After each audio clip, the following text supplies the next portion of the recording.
şeylerimle, gözlerimle, sözlerimle, kışlarımla, hoşlarımla, yazlarımla, nazlarımla, günlerimle, tünlerimle, uylarımla, hislerimle, bara senin bilen gene qarab aziz gözlerine, senin bilen ozar idem. Canım sana hislerimden indi söz bilen aytayım, senden başka bu dünyada menin ko'nglim yetim. Canım sana hislerimden indi söz bilen aytayım, senden başka bu dünyada menin ko'nglim yetim.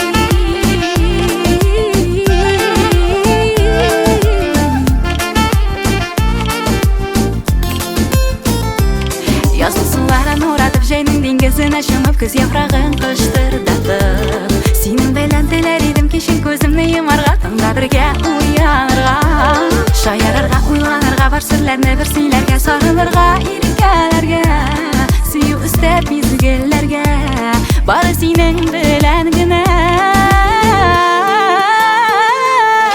Canım sana hislerimden indi söz bilen aytayım, senden başka bu dünyada menin ko'nglim yetim.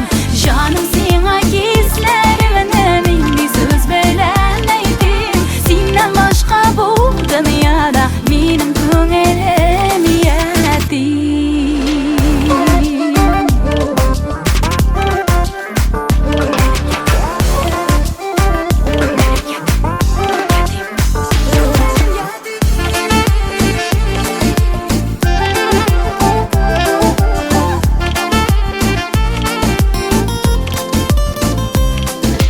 Canım sana hislerimden indi söz bilen aytayım, senden başka bu dünyada menin ko'nglim yetim.